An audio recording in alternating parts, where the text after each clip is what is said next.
नमोऽस्तुनन्ताय सहस्रमूर्तये सहस्रपादाक्षिशिरोरुबाहुवे सहस्रनाम्ने पुरुषाय शाश्वते सहस्रकोटियुगधारिणे नमः। श्री विष्णवे नमः। नमस्कार श्रद्धालुओं, आप देख रहे हैं भक्ति की शक्ति ऑफिशियल चैनल। आज हम एक अत्यंत आवश्यक विषय पर बात करने जा रहे हैं। पितृदोष क्या होता है? पितृदोष है क्या? शास्त्रों के अनुसार जब किसी व्यक्ति के पूर्वजों की आत्मा को उचित श्राद्ध, तर्पण, पिंडदान या संस्कार नहीं मिलते तो वे पितृलोक में असंतुष्ट रह जाते हैं। गरुड़ पुराण में स्पष्ट कहा गया है, पितरः तृप्ता सर्वकामान त्यजन्ति, अर्थात पितृ प्रसन्न हो तो जीवन के सभी कार्य सफल होते हैं। उनकी असंतुष्टि का प्रभाव वंश पर पड़ता है, इसी को पितृदोष कहा गया है। पितृदोष कब लगता है? शास्त्र के अनुसार पितृदोष मुख्यतः अकाल मृत्यु, दुर्घटना, आत्महत्या, डूबना, अग्निमृत्यु, महामारी आदि, या फिर विधि रहित संस्कार, अंतिम संस्कार या श्राद्ध का न हो पाना, श्राद्ध पक्ष की उपेक्षा, पितृपक्ष में श्राद्ध न करना, वंश परंपरा का टूटना, संतान का धर्म कर्म से विमुख हो जाना, पूर्वजों की अधूरी कामना। शास्त्र कहते हैं पितृदोष भाग्य से नहीं, कर्तव्य की उपेक्षा से लगता है। पितृदोष के प्रमुख लक्षण: विवाह में बार बार विघ्न, संतान सुख में बाधा, धन टिकता नहीं, आता है लेकिन टिकता नहीं है, घर में अशांति रहती हो, सब कुछ होने के बाद भी घर में अगर अशांति रहती हो, कार्य सिद्धि में रुकावट, बिना कारण भय और मानसिक दबाव। जहाँ आपको कारण समझ न आए वहाँ पितृ कारण हो सकता है। हो सकता है कि पितृदोष के कारण यह रुकावट आ रही हो। पितृदोष से मुक्ति के कुछ शास्त्र संबंध उपाय हैं। पिंडदान। पिंडदान का अर्थ है 5 तत्वों वाला शरीर। गंगा तट पर पूर्वजों के निमित्त पिंडदान करने से उनकी आत्मा को नया गति मार्ग प्राप्त होता है। गरुड़ पुराण में कहा गया है, गंगा तटे कृतम पिंडम कोटि श्राद्धम न प्रभेद। गंगा तट पर किया गया पिंडदान कोटि करोड़ों श्राद्ध के बराबर फल देने वाला है। नारायणी बलि। जब किसी व्यक्ति की मृत्यु असमय, अकाल मृत्यु हो गई हो या आत्मा की शांति न हुई हो तो नारायणी बलि की जाती है। यह पूजा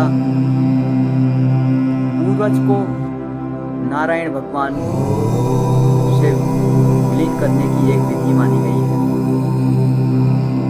नागबलि पूजा।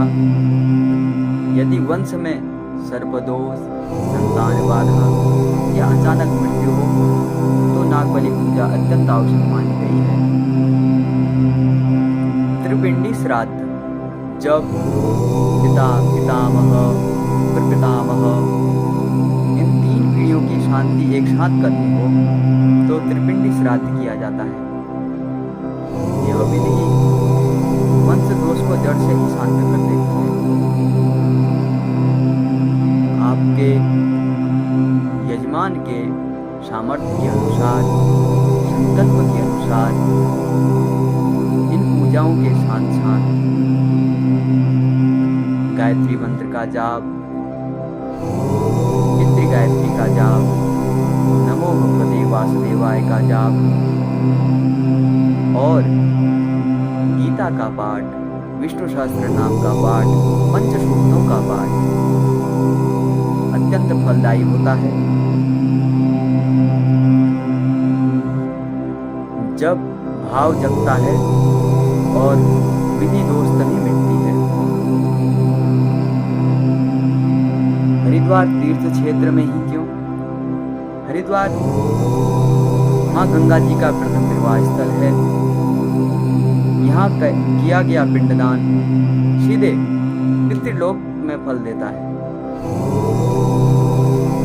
राजा भगीरथ अपने पितरों के उद्धार के लिए ही माँ गंगा को स्वर्ग से पृथ्वी पर लाए थे। विशेष रूप से गंगा तट और नारायणी शिला शास्त्रों में पितृ शांति के सर्वोत्तम उपाय माने गए।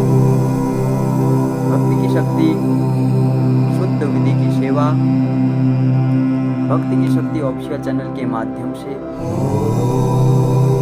हरिद्वार तीर्थ में गंगा जी के पावन तट पर या फिर नारायणी शिला पर नारायणी बलि, नाग बलि, त्रिपिंडी श्राद्ध और पिंडदान आदि पितृकार्य पूरी शास्त्र सम्मत विधि अनुभवी आचार्यों द्वारा, ब्राह्मणों द्वारा और यजमान की पूर्ण संतुष्टि के साथ कराए जाते हैं। आप ऑनलाइन ऑफलाइन पूजा बुकिंग कर सकते हैं। ऑनलाइन संकल्प पूजा हरिद्वार में व्यक्तिगत उपस्थिति, उचित मार्गदर्शन और संतोषजनक समाधान,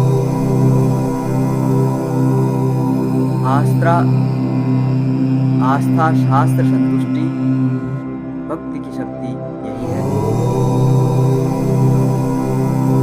पितृ प्रसन्न हो तो देव भी अनुकूल हो जाते हैं। सबसे पहले हमें अपने पितरों को प्रसन्न करना चाहिए। अगर पितृ प्रसन्न है तो देवता अपने आप प्रसन्न हो जाते हैं और सारे रुके हुए कार्य फिर से सफल होने लगते हैं।